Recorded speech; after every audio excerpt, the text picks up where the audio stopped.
Voltando aqui então, né?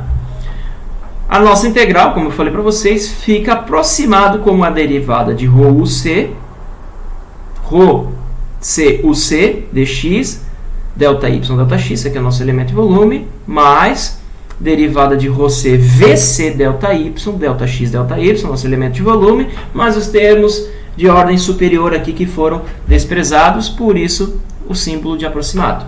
Voltando aqui então, lembrando que a derivada no tempo da integral do volume pode ser simplesmente, né, colocando a derivada naquela equação anterior que foi mostrada aqui inicialmente, ó, nesse camaradinho aqui, né? Se eu coloco o ddt aqui, eu tenho que colocar um ddt aqui. Isso aqui não varia com o tempo, então é simplesmente a derivada da densidade no tempo.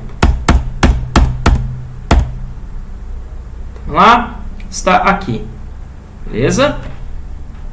E também vimos que aqui devia ser até aproximado também. Vamos fazer isso aqui, ó. Vamos. Não sei se vocês é chato.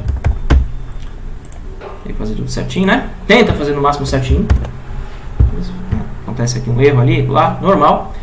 E aí nós temos então também aqui a nossa integral de superfície. Então, como isto mais isto deve ser igual a zero, então isto daqui mais isto daqui também deverá ser igual a zero, ou seja, isto que é isto, mais isto, né, que é isto, igual a zero. Todos têm produto ΔX, ΔY, posso jogar para o outro lado dividindo, e tomo ΔX, ΔY tendendo a zero, ou seja, esse quadrado ele vai ficando cada vez menor até colapsar no ponto. Quando isso ocorre, só sobra o quê?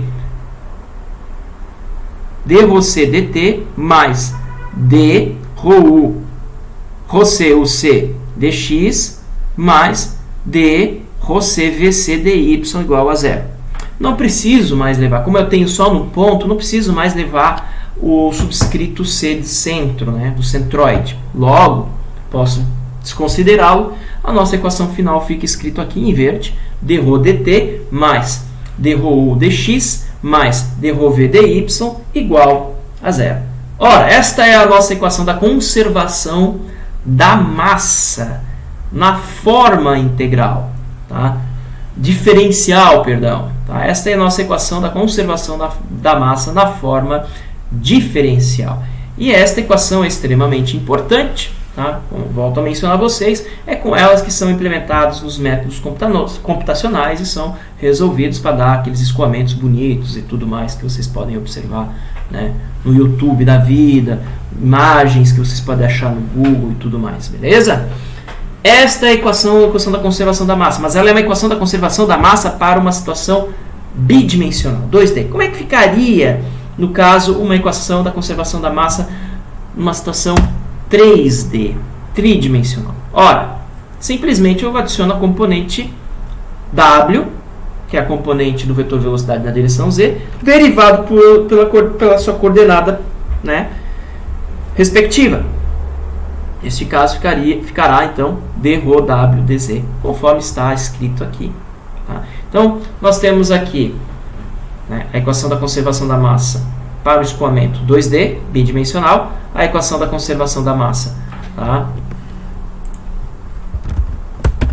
Sumário de equações. Tá?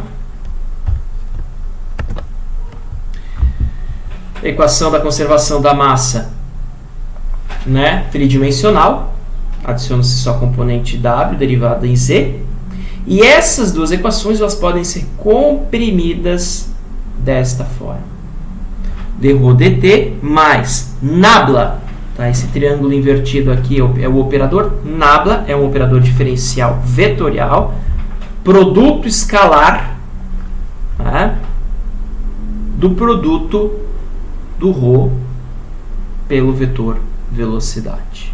Lembre que o vetor velocidade é ρ, vetor velocidade v, ele é u na direção de i, mais v na direção de j, mais w na direção de k. Beleza? Essa equação aqui, ela tem uma implicação muito forte. Deixa eu só dar uma olhada aqui. Sim, eu vou explicar aqui, justamente. É isso que eu estava preocupado, mas não, está aqui. Vamos entender esse símbolo aqui agora na próxima parte. É um operador diferencial vetorial, como falei para vocês. Geralmente é ensinado isso lá em cálculo 3, tá? Quando se aprende funções vetoriais. Tá? Quando o nosso escoamento ele é incompressível, né? Isso aí já foi dito anteriormente lá na parte da análise integral, a densidade ela é uma constante, né? O ρ é constante. Se o ρ é constante, então o que acontece?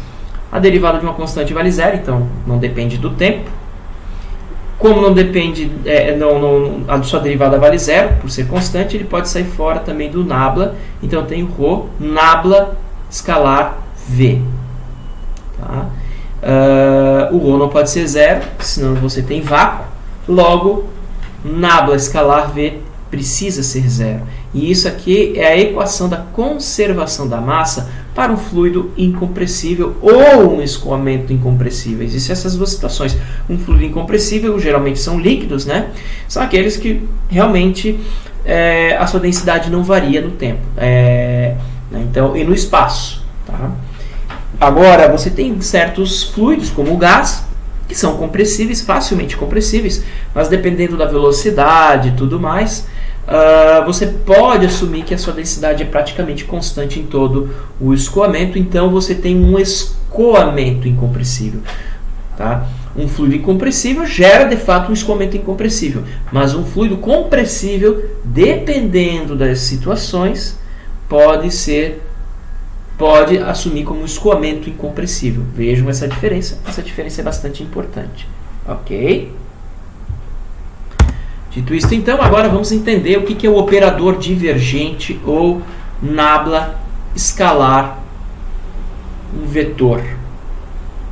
Tá? Dependendo da literatura, vocês acharão o operador divergente escrito desta forma ou ainda desta forma. Esta forma aqui, né, a segunda, do lado direito aqui dessa igualdade da equação, caiu em desuso. Tá? São os livros mais antigos. Os livros mais atuais já aboliram, eles já dizem que o divergente, né, o operador divergente é isso aqui. Mas eu faço questão de colocar também escrito dessa forma. Da definição real da matemática, o divergente, na verdade, tá, é o limite da integral de superfície do vetor f escalar NDA, ou f escalar ds vetor, né, afinal de contas, n chapéu dA é igual a vetor ds, né, esse vetor ds aqui, ó. Só para... Opa, passei, tá aqui, ó. Esse aqui mesmo. Olhem para o meu mouse, né? Ó, esse ds poderia ser escrito como n chapéu dA. Né? É isso que eu estou falando. Então, está aqui. Com o limite de ΔV tendendo a zero. Né? O V cortado é o volume. Então, quando o volume do teu objeto diminui, a integral de superfície, ela vai dar um valor. E esse valor será o divergente. Tá? No final, vocês não perceberam isso, mas todo o cálculo que nós fizemos aqui da integral de superfície, esses cálculos aqui, foi justamente implementando este conceito do operador divergente. Tá? Dando continuidade aqui, então, para as coordenadas cartesianas, né, nós sabemos que o operador divergente é simplesmente dfx dx mais dfy dy mais dfz dz, no qual o vetor f é fx na direção de y, mais fy na direção de j, mais fz na direção de k. Tá? Agora, nós também temos um novo sistema coordenado, aí, muito importante, especialmente para a mecânica dos fluidos, né? Porque a gente lida com tubulações, e tubulações têm formato cilíndrico. Nós temos, então, as coordenadas cilíndricas. Tá? As coordenadas cilíndricas, o operador divergente está aqui. Agora, vocês têm 1 sobre r derivada da coordenada radial, vezes a coordenada radial, fr, que é a componente radial, mais 1 sobre r de θ df θ, né, que seria com componente polar, tá?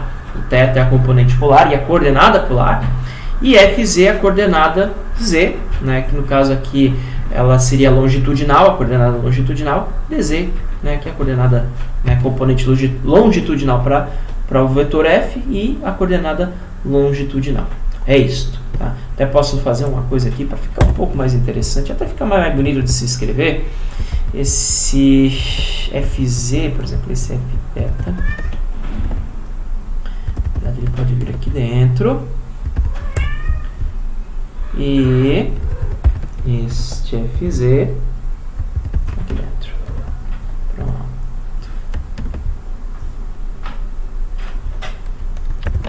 Aí está. Beleza? Vamos dar continuidade aqui então, só para lembrar o que seria a coordenada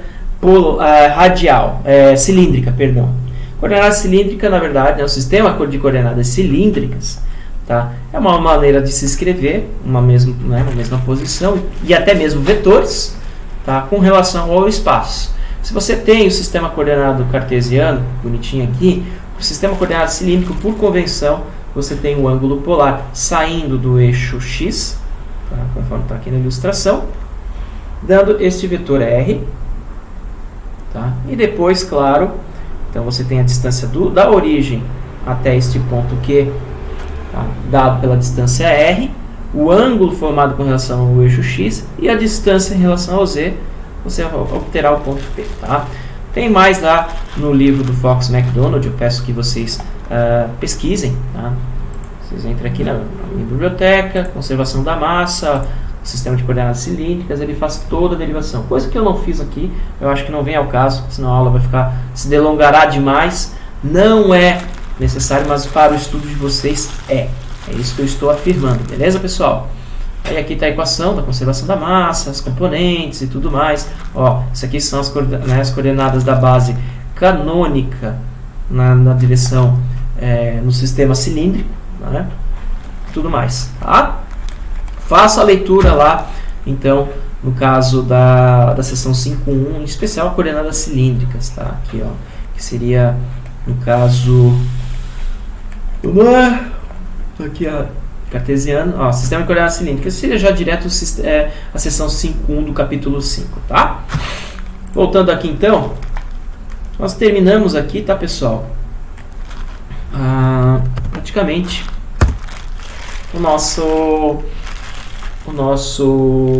na parte de conservação da massa. Aqui estão os vetores da base canônica, eu chamo de eta, teta, chapéu, conforme o livro. Aqui ele colocou só teta, chapéu e r, chapéu. Tá? E aí, claro, em vez de ser coordenada x, y, z, pode ser r, teta, z. Tá? Volto a dizer aquilo que eu estava falando anteriormente. Agora sim. Terminando aqui, então, a parte da conservação da massa. Tá? Você já tem aí tudo bonitinho, tá? Bem ilustrado. Acredito eu que isso já é mais que suficiente. Tá? E vamos continuar agora na cinemática do fluido, que é o próximo tema, se eu não me engano, né? Deixa eu dar uma olhada aqui. Não, função corrente. Tá? Então, até o próximo vídeo.